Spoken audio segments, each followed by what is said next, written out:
Boa noite a todos.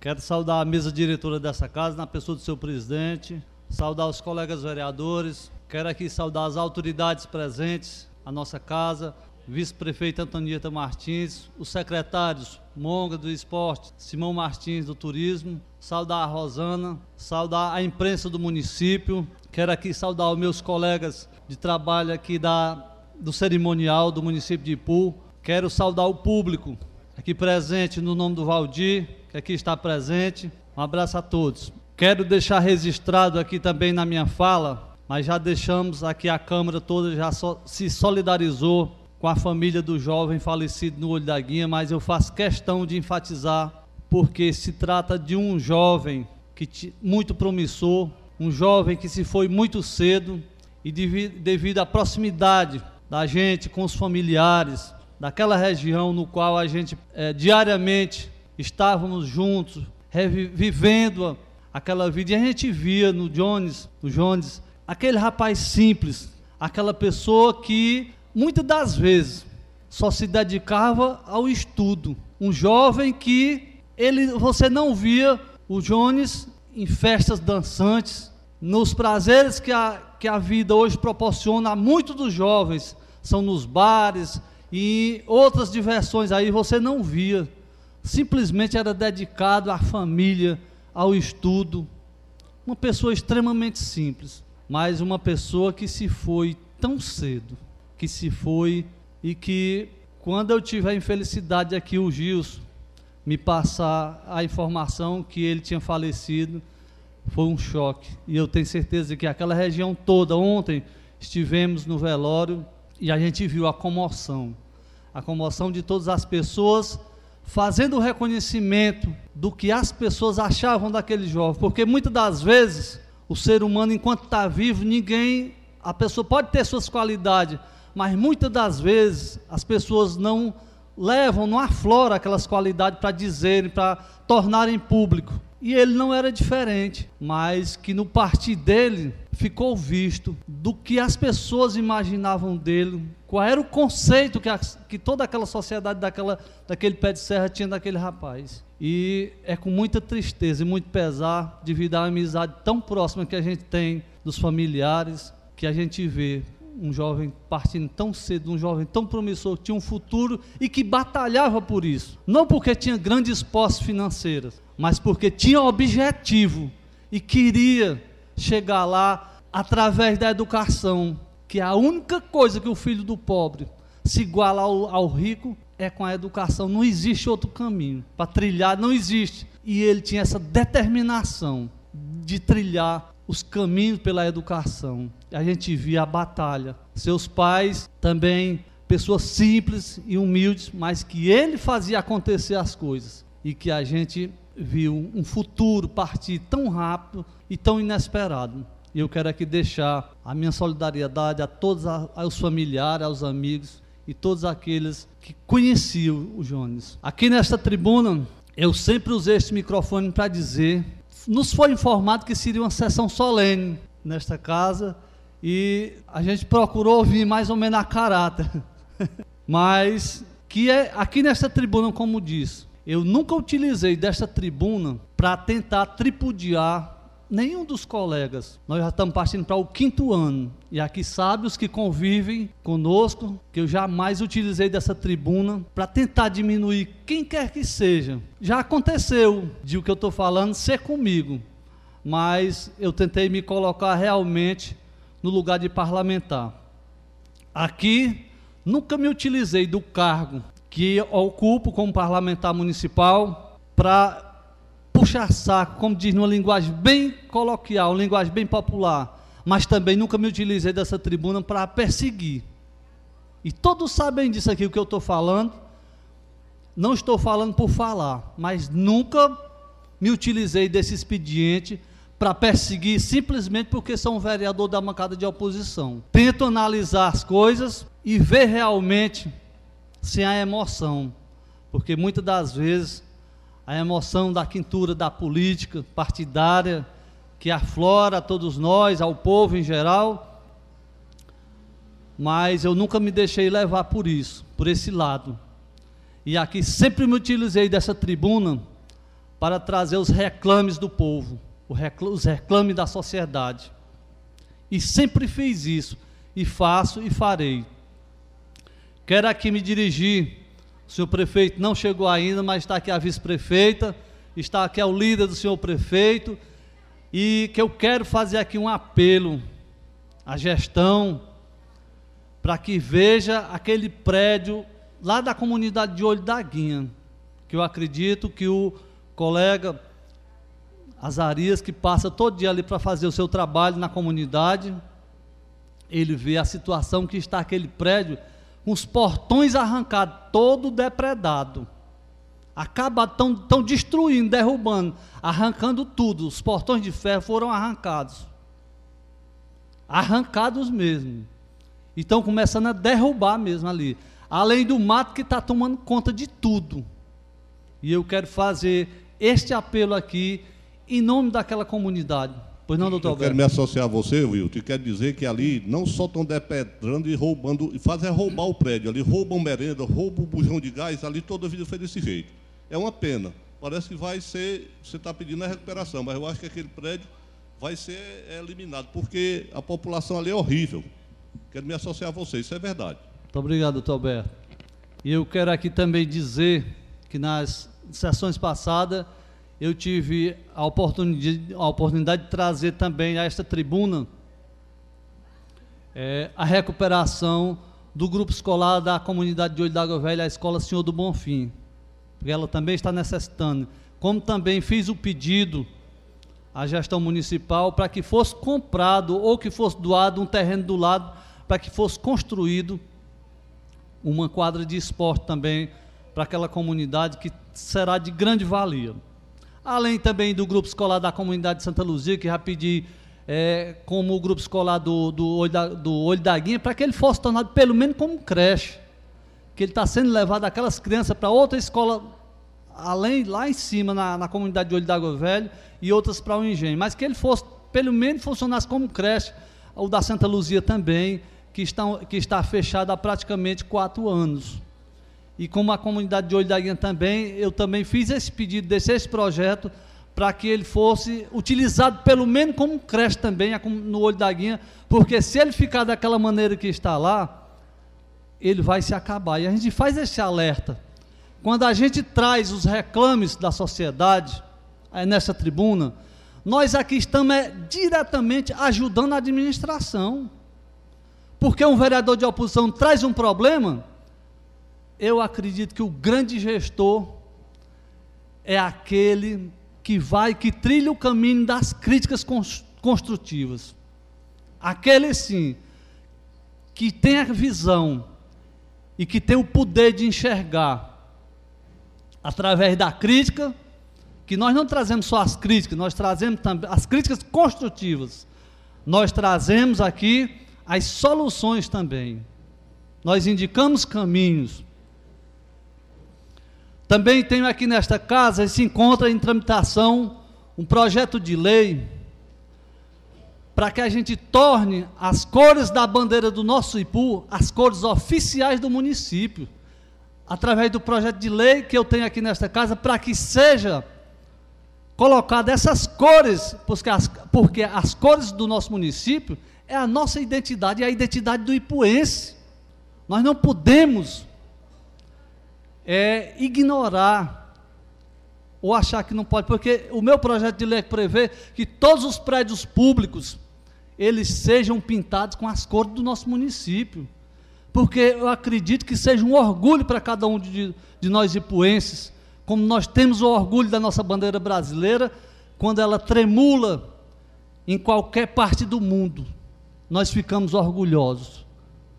E nós ipuenses, eu tenho essa certeza também, que ficaremos orgulhosos também, quando esse projeto de lei que aqui eu trago para apreciação desta casa, para que torne também, que padronize as cores do município de Ipu, que seja padronizada essas cores que estão aqui nesta bandeira, e que entre prefeito e saia prefeito, mas as cores são aquelas. As cores do município de Ipu serão as cores que irão ser instituída nos prédios públicos, nos transportes, assim gerando uma identidade das cores da nossa bandeira com a sociedade ipuense. Aqui também nessa tribuna já tive a oportunidade, em algumas vezes, de trazer minha fala com relação ao potencial do nosso município de Ipu. E aqui nos seus 177 anos de emancipação política, no qual aqui eu quero me referir, o nosso querido Ipu, terra que nós nascemos, que nós amamos, independentemente de ideologia partidária, ou qualquer outra coisa que seja, mas nós amamos o Ipu. Eu acredito que todos nós queremos o bem do município de Ipu, independente de sigla partidária A ou B, mas cada um quer o bem do Ipu. Não acredito que exista um ipuense que não queira o bem do Ipu. E eu tenho certeza, eu quero e conheço os demais ipuenses, eu sei que os ipuenses querem o bem do Ipu. E aqui já me reportei diversas vezes com relação ao potencial que o nosso município tem, que ele ainda não foi explorado. Que eu acredito que qualquer gestão, ela tem que ver, analisar o município, qual é o potencial que o município tem, e diante daquele potencial, estabelecer projetos, metas. Se nós temos a parte da serra, a parte do sertão, a cidade, essas partes do nosso município, eles têm seu potencial, e nós temos que estabelecer projetos para que venha gerar emprego e renda. Eu não posso querer levar para a serra algo que eu só posso empregar no sertão. A alegria, nós temos a mestra da cultura, a Dona Branca, que é um orgulho para nós ipuenses, mas só o nome mestre da cultura, nós não vamos gerar emprego e renda. Nós temos que ser determinados, nós temos que ter gestão vocacionada para o potencial de cada comunidade, de cada local, por região, que poderia estabelecer cidade, serra e sertão. Nós temos que trabalhar o potencial e esse título que tem o Ipu, como uma mestra da cultura. Mas nós temos que saber explorar. Nós temos que saber explorar isso para nós gerar emprego e renda. Nós temos que saber explorar esse potencial que nós temos aqui na beira d'água, no Marruás, as fábricas de cerâmica, de tijolo, de telha. Nós temos que saber explorar. Nós temos que ter uma visão de uma gestão que seja voltada para aquele potencial. Para quê? Para que nós possamos gerar emprego e renda. Nós temos uma serra que tem um potencial imenso na fruticultura. Nós temos que ter projetos que gerem renda, emprego e renda neste potencial que a serra tem. O município de Ipu tem um potencial que até hoje ele não foi explorado. Eu já falei isso aqui diversas vezes. O romance Iracema de José de Alencar, onde transporta o município de Ipu para todo o mundo, e que isso pode, e que nós temos aqui o secretário de turismo, nós temos uma secretária também de cultura, que nós devemos nos voltar e aproveitar esse potencial que tem o município de Ipu, porque este romance, como já disse, ele leva o município de Ipu para todo o mundo, e nós temos que tirar proveito disso. Nós temos que tirar proveito desse potencial e trazer o turismo mundial, que venha também o Ipu fazer a rota, além de Fortaleza, que explora muito mais do que o Ipu, é claro, porque nós guardamos as devidas proporções, capital e um município de quase 50 mil habitantes. Claro que nós guardamos essas proporções, mas nós temos que saber explorar essa parte do romance de José de Alencar. O turista chega no município de Ipu, e eu não digo isso porque é hoje, não, eu digo isso antes de ontem e de hoje.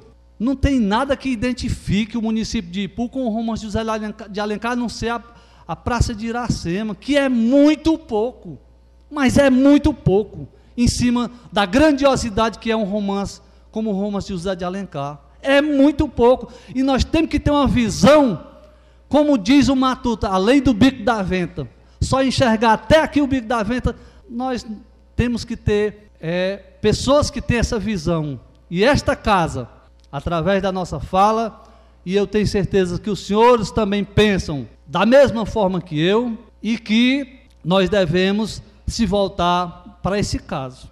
Com relação, ainda falando de potencial, o Ipu tem um potencial também na parte religiosa. Nós temos um potencial imenso também a explorar também. Eu digo explorar, não é só ela se realizar aqui dentro do município, aquela coisa pequena, não. É que se expandir muito mais ainda as festas de São Francisco, as festas de São Sebastião, a Romaria da Fé, que nós podemos trazer isso, são as aparições de Nossa Senhora aqui em cima da serra, que isso deve ser explorado como turismo religioso. Isso existe. Nós temos aqui Canindé, que explora isso aqui, nós temos agora, bem próximo da gente aqui, São Benedito, que explora isso, e que a gente deixa os parabéns, a visão daquele administrador daquela cidade, e como vem dotando também São Benedito de várias estruturas para que possam receber os grandes projetos a nível de Ibiapaba, que isto é visão. Quando eu digo de visão, eu mostro essa visão. O prefeito de São Benedito, ele teve essa visão, não a visão só local, mas a visão de região da Ibiapaba. Ele conseguiu o aeroporto para a região, conseguiu várias coisas de estrutura, que a nível de Ibiapaba, os grandes projetos, ele pode requerer. São Benedito está apto a também receber os grandes projetos. Nós temos aqui o nosso campo de pouso, e hoje está completamente acabado. E que a gente, quando traz a esta tribuna estas reflexões, é querendo o bem do município de Ipu. E faço essas minhas reflexões aqui, homenageando ao município de Ipu pelos seus 177 anos. Nós temos aqui nas artes plásticas do município de Ipu, pessoas que, se vivessem em outros locais, eram pessoas admiráveis, eram pessoas que teriam outro conceito, que teriam uma grande divulgação nessa parte. Na parte da literatura, o município de Ipu é riquíssimo, tem um potencial imenso. São vários escritores, são diversos no município de Ipu, publicações de livros, aí todos os anos a gente vê isso. E o melhor também, nós ainda temos empresas patrocinadoras ainda do município de Ipu, que isto é positivo, isto é muito bom. E eu quero aqui, neste pequeno resumo que aqui faço, senhor presidente, deixar aqui a minha homenagem ao município de Ipu. E somos reconhecedores daquilo que de bom tem acontecido no município de Ipu. E quero aqui também dizer, com relação aos equipamentos de esportes que tem nos diversos bairros desse município, que eles também se preparem. E aqui nós temos o nosso secretário de esporte, Monga, e receba aqui uma mensagem positiva, que a gente torce para que dê certo, porque nós fazemos parte do esporte, mas para que esses equipamentos esportivos nos bairros, ele não fique como só edificação, aquela edificação, como diz a linguagem popular, elefante branco. Além do futsal, que seja feito um estudo em cada bairro que tiver um equipamento desse, seja feito um estudo de impacto social e econômico daquele bairro, e que nesse estudo seja detectado os principais problemas daquela comunidade, e que este equipamento de esporte, ele seja utilizado com diversos projetos, não só do esporte, mas em parceria com a saúde, com a educação, com a cultura, com o turismo, com todas as secretarias, porque só dessa forma é que nós vamos tirar a criança, o adolescente, o jovem de outras coisas que o Ipu hoje se utiliza, para que o jovem é só o bar ou outras coisas que a gente nem na tribuna quer se referir, mas que com esses equipamentos funcionando positivamente em cima da necessidade da família, da criança, do jovem, do adolescente, é que nós iremos tirar a criança de todas essas outras coisas que não devam fazer, e que ela seja utilizada de outras formas muito positiva. E eu quero só dizer mais uma coisa, terminando, senhor presidente, que muitas das vezes aquela criança que cresce em um lugar onde o pai não tem emprego, não tem renda, a criança é criada em um local onde ele não tem habitação, ele não tem o que comer, não tem o que vestir, E nós vivemos num país capitalista. O que vale é ter, ou você tem ou você não é nada. E o Estado, diz a Constituição brasileira, que o Estado ele é obrigado a dar educação, a saúde e a segurança pública. Mas que o Estado brasileiro se omite, ele não faz nada disso pela criança, pelo adolescente. Quando é mais tarde, o Estado brasileiro se encontra da forma que hoje está. É a criança mais tarde lá na frente, encontra um traficante e ele adota aquela criança, um dinheiro mais fácil que entra, e ele em toda a sua dificuldade, não teve educação, não teve saúde, o pai não teve emprego, não teve renda, e ele não teve oportunidade na vida, aí ele cai para um mundo que não deveria. Aí o que acontece? O Estado que se omitiu, que não deu aquilo que a Constituição brasileira prevê que ele tenha, como forma de solução, pega aquela criança que ele deveria cuidar e que não cuidou, ele vai jogar dentro de um presídio, que é uma universidade do crime, que ninguém sai de lá restaurado de jeito nenhum. Isto é engano, isto é engano. A criança não sai de lá ressocializada, não sai de maneira nenhuma. E eu quero aqui deixar o meu abraço afetuoso a todo o município de Ipu e dizer que com certeza eu amo meu município, eu amo Ipu. Muito obrigado.